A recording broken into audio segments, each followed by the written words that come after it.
Hello everyone, आप सभी का स्वागत है एक नई वीडियो में। आज हम लेकर के आए हैं एक नया टॉपिक जिसका नाम है कूलाम का नियम। ये टॉपिक इस चैप्टर का बहुत ही महत्वपूर्ण टॉपिक है। आपको इस वीडियो में बहुत ही आसान तरीके से सरल भाषा में इसको समझाने का प्रयास करेंगे। तो आइए समझते हैं कूलाम का नियम क्या होता है।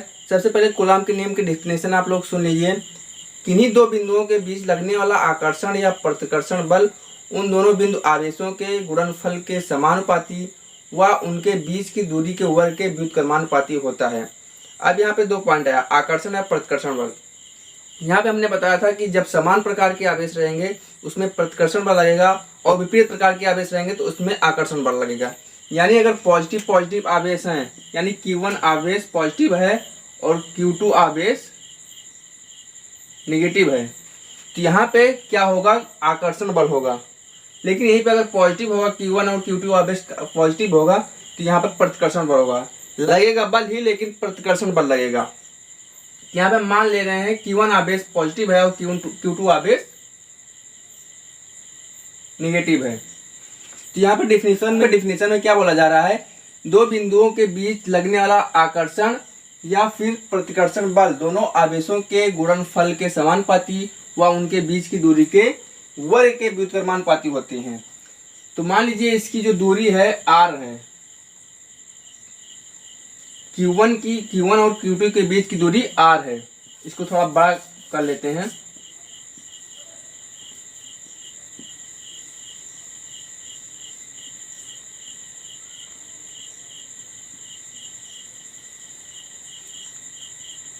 ये Q1 है और ये Q2 है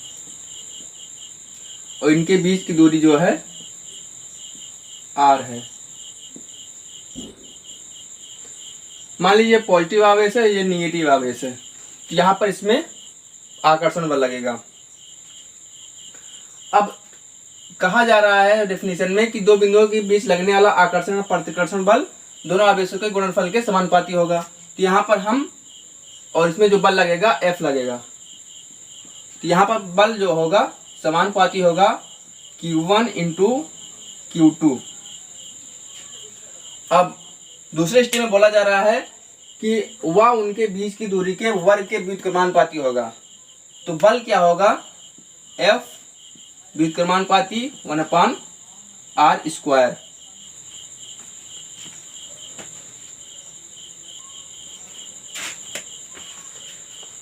अब हम यहाँ पे समझते हैं कि समानुपाती और व्युत्क्रमानुपाती का मतलब क्या होता है। समानुपाती का मतलब होता है जब हम इस वैल्यू को बढ़ाएंगे तो हमारी ये वैल्यू भी बढ़ेगी, यानी जब हम इस वैल्यू को बढ़ाएंगे तो हमारी ये वैल्यू भी बढ़ेगी। लेकिन यहीं पर व्युत्क्रमानुपाती, अगर हम इस वैल्यू को बढ़ाते हैं तो ये वैल्यू हमारी घटती है, अगर इस वैल्यू को हम घटाते हैं तो ये वैल्यू हमारी बढ़ती है। यानी कि जैसे हम अगर दूरी का मान बढ़ाएंगे तो बल क्या होगा, कम होगा, और दूरी का मान जब हम घटाएंगे तो बल का मान अधिक लगेगा। तो यहाँ पे इसको हम कंबाइन करते हैं, तो कंबाइन करेंगे तो हो जाएगा ये F समानुपाती Q1 Q2/r²। अब यहाँ पे आपको पता होगा जब हम समानुपाती का चिन्ह हटाते हैं यहाँ पे लगता है क्या है, एक नियतांक लगता है। तो यहाँ पे F = K Q1 Q2/r²। यह है इसका फार्मूला। अब यहाँ पे स्थिति 1 आती है, जब आवेश निर्वात में रखा गया हो। तो जब आवेश निर्वात में रखा जाएगा तो जो हमारा K का मान होगा 1/4πε0 होगा।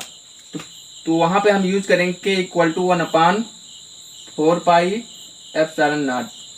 इसका मान जो होता है 9 × 10⁻9 होता है।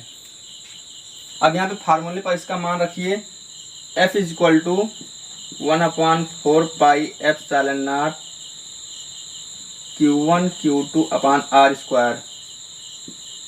ये हमारा मेन फार्मूला हो गया। अब यहाँ पे बात करें σ0 के मात्रक की, तो यहाँ पे इसका मात्रक बड़े आसानी से आप निकाल सकते हैं। जस्ट इसको पक्षांतर करना है बस केवल। तो यहाँ पे आप देख सकते हैं ये कांस्टेंट है, तो कांस्टेंट की कोई बीमा नहीं होती है। तो 4π को हम छोड़ देते हैं और इसको पक्षांतर करते हैं हम।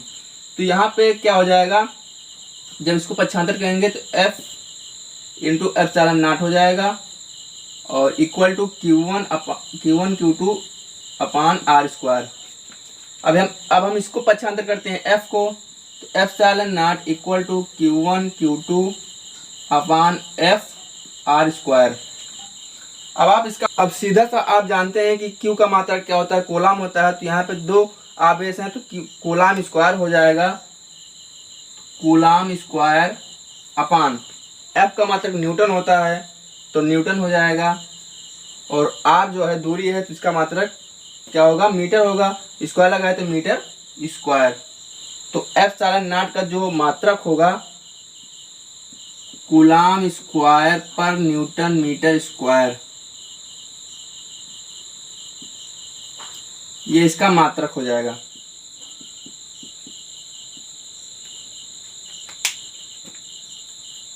और यहीं पे इसकी विमा की बात करें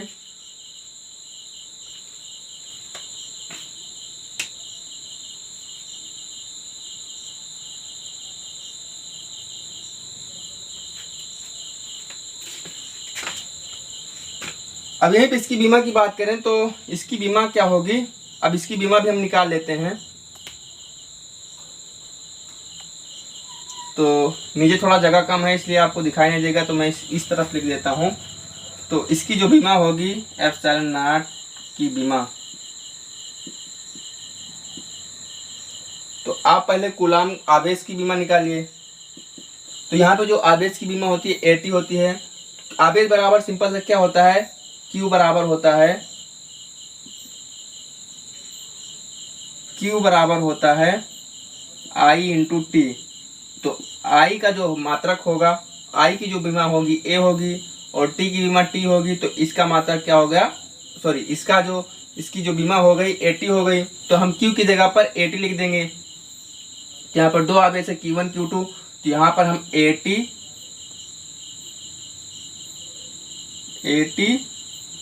ये Q1 का हो गया और ये Q2 का हो गया, AT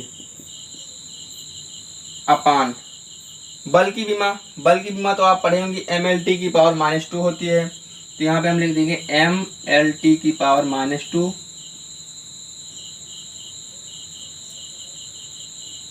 अब जो R है, R का मात्रक, R की बीमा क्या होती है, L होती है, R स्क्वायर है तो यहाँ पे L की पावर 2 हो जाएगा।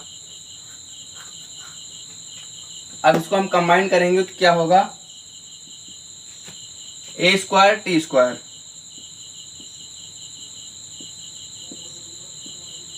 अपान M। अब यहाँ पे L जुड़ जाएगा, ऐड हो जाएगा, तो यहाँ पे L की पावर 3 T की पावर -2, ये इसकी बीमा हो जाएगी, एप्सिलॉन नॉट की बीमा। अब इसको आगे और सॉल्व करते हैं। तो यहाँ पे इसको दूसरे स्टेप में हम सॉल्व करेंगे। तो यहाँ M ऊपर चला जाएगा तो M की पावर -1 हो जाएगा, और L ऊपर जाएगा तो L की पावर -3 होगा, और T की पावर -2 है, ऊपर चला जाएगा तो +2 होगा, +2 जुड़ करके ऐड हो करके T की पावर 4 हो जाएगा, और यहाँ पे A की पावर 2 है तो A की पावर 2 ही रहेगा। तो इसकी बीमा ये हो जाएगी M की पावर -1, L की पावर -3, T की पावर 4, A की पावर 2, ये हो गई एप्सिलॉन नॉट की बीमा।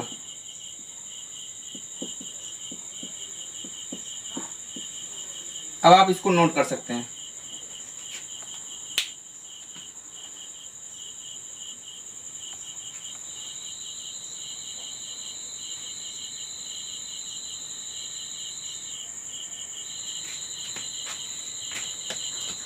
यहाँ पे मैं आपको बता दूं, पहले आपको डेफिनेशन नोट करनी है। डेफिनेशन के नीचे आपको यहाँ तक लाइन जो है नोट करनी है, यहाँ तक।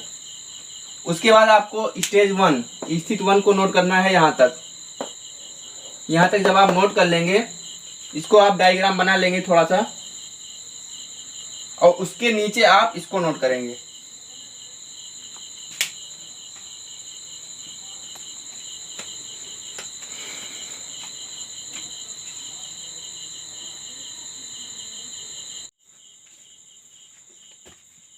यहाँ पे मैं एक चीज़ और बता दूं आपको, जो एप्सिलॉन नॉट का मान होता है 8.85 × 10⁻12 होता है। यहाँ पे आप देखते हैं कि यहाँ पे 1/4πε0 का मान है, और यहाँ पे आपको मैं नोट कर दे रहा हूँ जो ε0 का मान होता है 8.85 इंटू 10⁻12 कूलाम स्क्वायर पर न्यूटन मीटर स्क्वायर। ये न्यूमेरिकल में काम देगा, ये भी और ये भी। नोट कर लें इसको, तो आप इसको नोट कर सकते हैं।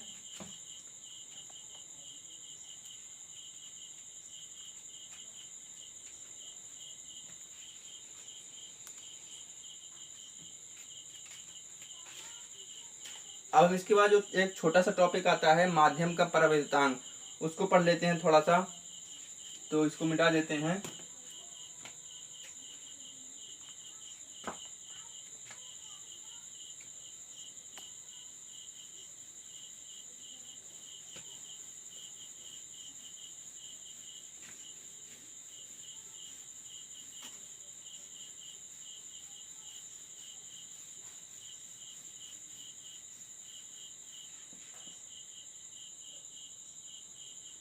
माध्यम का परावैद्युतांक।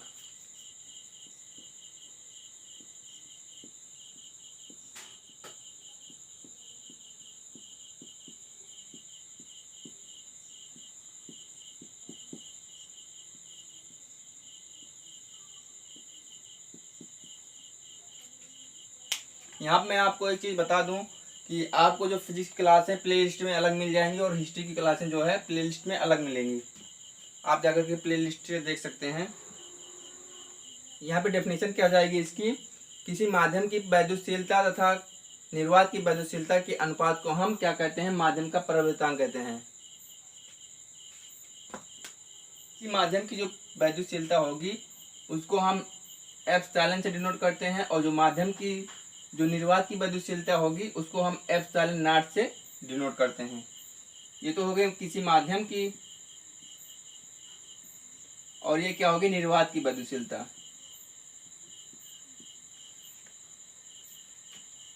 यानी किसी माध्यम की वैद्युतशीलता व निर्वात की वैद्युतशीलता के अनुपात को हम माध्यम का परावैद्युतांक कहते हैं। यहाँ पे हमने डेफिनेशन लिख दिया है। के इक्वल टू क्या हो जाएगा, एप्सिलॉन अपान एप्सिलॉन नॉट, जहाँ एप्सिलॉन इक्वल टू माध्यम की वैद्युतशीलता,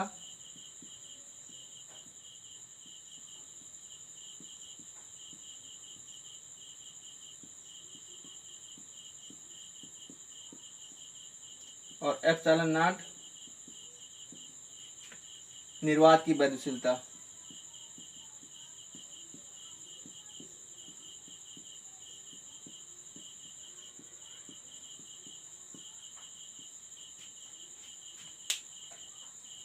एक छोटा सा टॉपिक था, ये कंप्लीट हो गया।